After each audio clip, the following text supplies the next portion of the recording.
Hello and welcome to today's content, which will be on Corwell, the sniper, the wind archer. Well, is the archer? I just said sniper, so the wind sniper. But yeah, without further ado, let's begin. So as his main job, Corwell's main job is going to be the sniper. His main job takeaways is that he's going to have slow shot, which is good. It lowers agility. He has target, and then his EX upgraded target is turned into focus targeting, which it also turns it into an AoE ability, gives accuracy as well before the other benefits. Keep in mind, this is actually one of the only ways for Corwell to actually get defense penetration, so I hope you keep that in mind. From here, he gets a Dispel spread still, because most of the snipers have it, and then his EX upgrade turns into a Dispel Barrage, where it's still the same range unfortunately. It's not like Barrage's huge AoE, really unfortunately, but you do still have Dispel on it, and you get a 30% chance, accuracy on it, like higher hit rate. So it's going to be very nice, especially against evasion units. From here, he has Slow Arrow, and then he also has Barrier Break Arrow, which are going to be the same range as well. Barrier Break is very nice. And then we have his EX ability, which is going to be True Striking Arrow, which is basically like a sharp shot, but 200% damage, and it has a 100% chance of hitting, so this is very nice to have. And because he's a selection unit, he does not get a limit break, which is very sad. So for the recommended subjobs, this is actually really hard to decide because there wasn't too much that really came out at me that oh, you should definitely pick this subjob. But yeah, overall the sniper subjob, we have arm shot, which is not bad but does almost no damage. Target share is nice for the damage if you need it, but his other focusing target is kind of better overall for himself. Paralyzing trap is going to be just RNG, it's not too much. His Nightblade subjob, he doesn't have maiming slash, and it's kind of sad.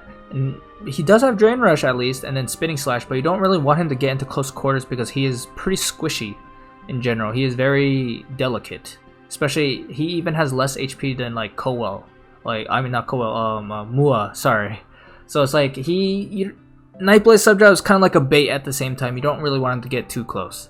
From here we have the Gunner subjob, which I would arguably say you might as well go with this one and have him kind of be on a support with armed fire.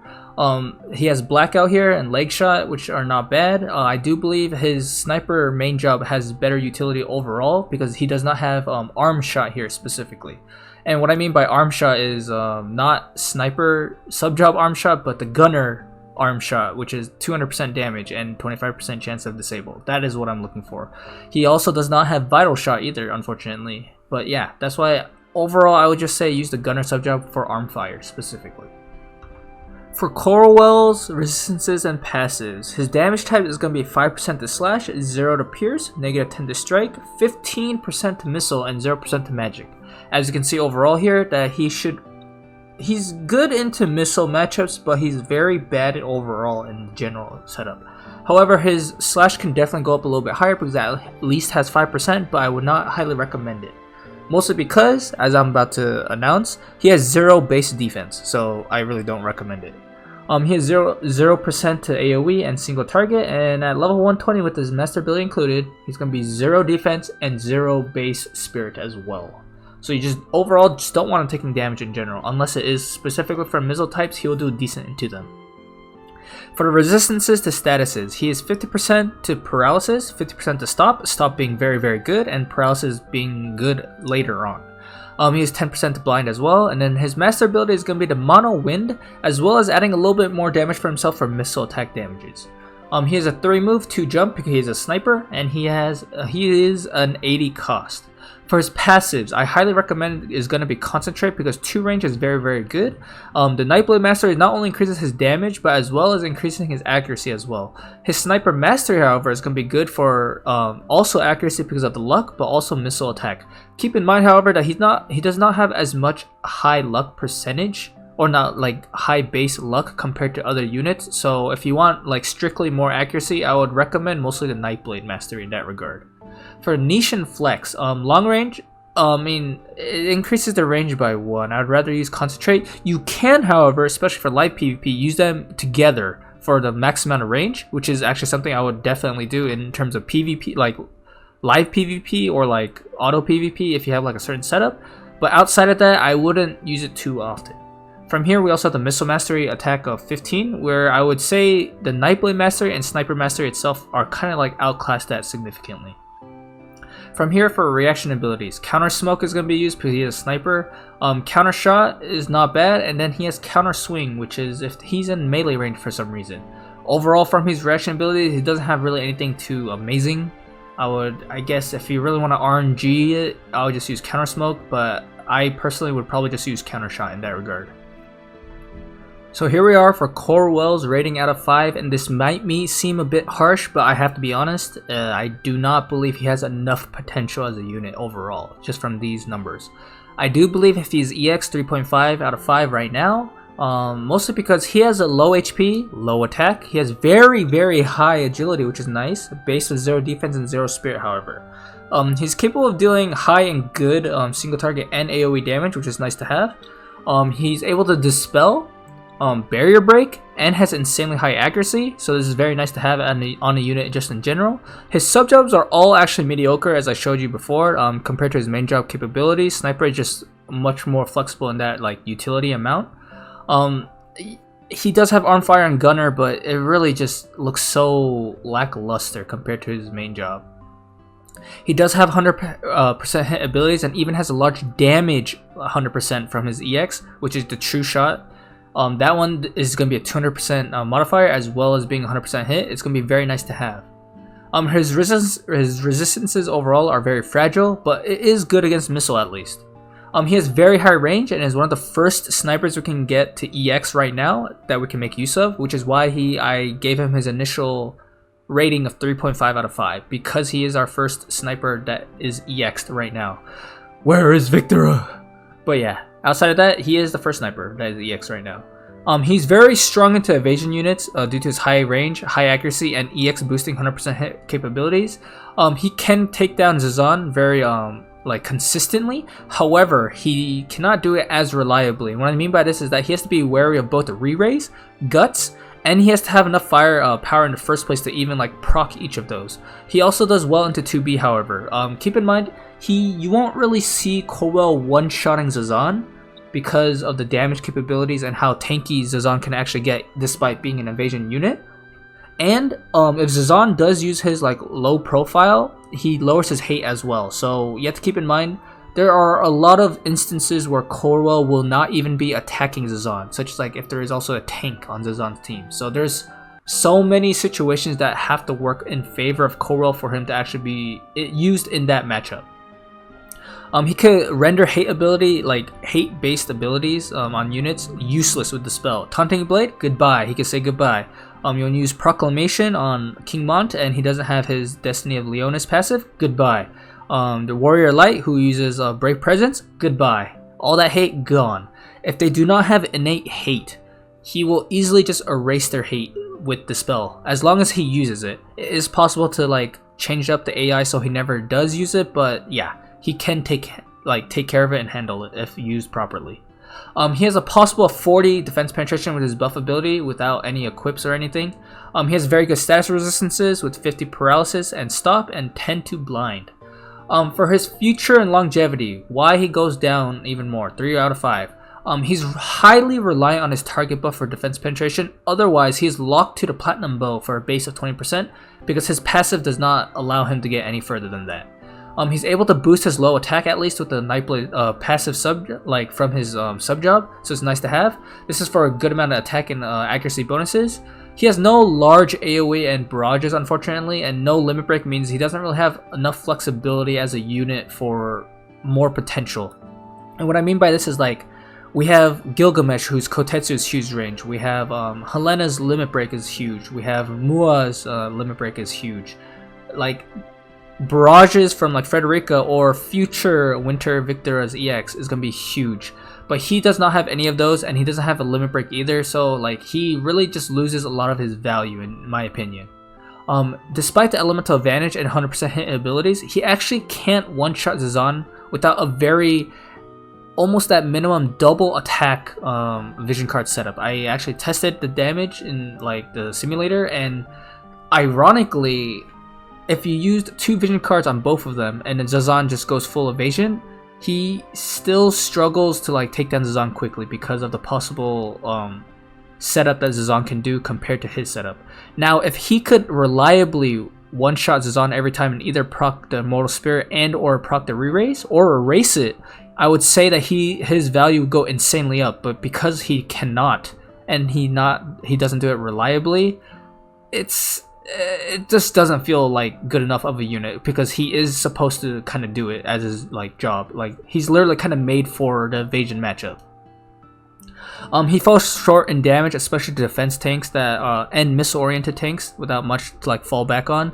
If he cannot deal damage and he doesn't really get much use out of his barrier breaking and dispel, he literally has no fallback. He does not really have the same setup as the other snipers, so that's why it feels like he's given one role to kind of like kill evasion units, but if he can't even do that, then he feels really useless as a unit overall. If a tank does exist and Dispel cannot rid of the enemy hate, it'll be very hard for him to deal like significant damage as a main DPS. You will have to bring another DPS for him to be useful enough. And what I mean by this is that if they have hate on like a passive, not like a buff like King Mont or Dwayne, then he will have to be hitting them, and Dispel cannot get rid of the hate quickly. He does have physical barrier breaks, which is very nice to have. However, he has no survivability for himself, and he even has a Nightblaze subjob, which is close range. I just don't feel comfortable with giving him a good amount of rating because of this situation he has. Also, his best possible Esper is going to be Tetra, which means that his possible synergy with possibly in the future Tubi and Tifa is going to be much hindered in that comparison. If they're like, especially if they're going for an evasion composition, and he has poor evasion on top of that as well, and his Nightblaze subjob lowers his evasion rate as well. So as you can see, if he's on the same team as 2B and Tifa, he's not really going to be evading. He's going to be there mostly for like kind of utility, or like a damage card, vision card holder. He's not really going to be he's not going to be evading like almost at all. He just does not have a good amount of luck stack compared to the other two. Also, additionally, Tetra has 25 wind attack as well as 15 missile, which is why it is the best Esper for him in terms of damage. He can still make use of like Odin's 25 human killer to certain units, but yeah, that's why Tetra would be the best. And even then, you kind of want to put another strong Esper for Tifa's, because Corwell is not going to be doing the main carrying. He's not capable of doing the main carrying compared to 2B and Tifa. Also, he has very poor starting AP, as most units do if they're not a mage, and he has weak AP generation from his abilities. Like, his focus targeting is 20 TP cost, meaning he only gets 10 AP from using it. It is very sad. Like, he needs AP generation like bells, and he doesn't even have like AP cost reductions or anything. And sniper abilities are very, very expensive, especially because they don't have a large amount of starting AP. So it further on adds like the amount of resources that you have to put into Corwell to make him good is like getting to the point where it's very niche and not enough in most matchups, and you have to literally kind of, especially for Guild War, if you only see the first unit and you're trying to bank off that they just have like the setup that you wish you built for, and they don't, then it's not gonna look as pretty. Outside of his basic sniper abilities, as I said earlier, and his 100% hit, he has no fallback on subjobs. We have Winter Victor's EX Barrage, which is a large AoE and lowers attack and magic, which is insanely good. We have Nivlu's Time Maid subjob, and her EX isn't even out yet for her possible even further her further add-ons to her subjob. And her Limit Break can lower defense by 30 AoE. Corwell just doesn't feel, I'm not gonna say he's not a finished unit, but he feels kind of like half-assed. It just doesn't feel right. I wish kind of we either got a vision card for him, or at least a global buff for him to make him enough. If he could one-shot Zazan, or at least proc either the Mortal Spirit and or re-raise, then I would definitely put him up a little bit higher. But because he is not capable of that, and he can't even get a reliable amount of defense penetration, especially in our meta, it just doesn't feel great. And for his TMR chase rating, I actually give it a 3 out of 5. It is the hunting bow. It actually gives a good amount of attack at 152, and it has 20 accuracy. 6 crit rate is a little on the low side, but it's not too bad. Mostly it's going to be for the attack and accuracy, and the TMR slot. This is going to be decent because having a weapon TMR, if you do have a more defense setup, is not bad in terms of flexibility. I will say the TMR effect, just from auto attacks, which is gonna basic attacks, 20% chance to decrease evasion rate. As I said, he's literally made to fight evasion. I don't think it's too special, or insanely good, but it is there, so it's not too bad. But overall, because it is a weapon TMR that has competitive attack, I will put it at 3 out of 5. And here we are with stuff that can work with Corwell. First off, I put Dwayne. The reason why is that Dwayne does a very high amount of damage, and Corwell can actually finish off, or like basically like chime in and like finish off the enemy. Corwell is never gonna really be one-shotting units in general. If he does, nice, he did a good amount of damage. That it might sound a little bit offensive, but that means your opponent probably had a really bad setup. But if Dwayne hits them very hard with like an armor crusher or like a magic infuse, Corwell has a good chance, especially with his high range, to kind of finish off the kill with one of his hard-hitting abilities as well. So that's why I put Dwayne here specifically, because Dwayne is not only going to help him like clean up enemies, but he's also a frontline tank for him. 2B is going to be very good because she's a wind unit, and he's also a wind unit, and they can actually kind of work together. And I say that as in, if 2B used her own vision card and then Corwell uses the Tetra vision card for more wind damage, he can definitely help 2B pick up the pace very well. From here, we do have Tifa coming out from the Final Fantasy VII Remake collaboration, which should be happening in about 1 to 2 weeks, maybe a third. I think it's 2 weeks. I mean, no, not weeks, sorry, months. Oh my goodness, sorry. I meant months. 2 months approximately for Tifa to come out. Tifa is also a very good frontline, and she has, I won't say she has more survivability compared to 2B, but she does have Immortal Spirit on her sub-job. So she Immortal Spirit in terms of her monk sub-job, by the way, not her paladin sub-job. But yeah, that's why she is also going to be a good unit. And similar to 2B setup, he can use the Tetra vision card to give her more damage as well. We have Halloween Leela here. She does not have her EX yet. However, when she does get her EX, she will definitely see a lot more play being used. She's also a very good DPS as well as support once that happens. Before the EX, she was one of the like strongest units in general, in my opinion, for both support and dealing damage, and I don't think that changes too much once she gets her EX. She'll be nice to like accompany with him.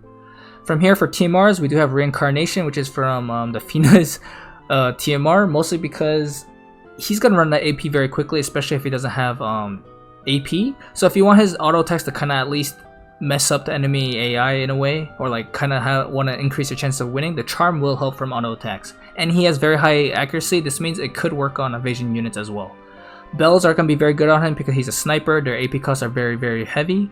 Titus Necklace is very good here because he has a high amount of dex, which allows for a much easier chance of critical hits. And because of critical hits, he can work off crit damage from Titus's Necklace.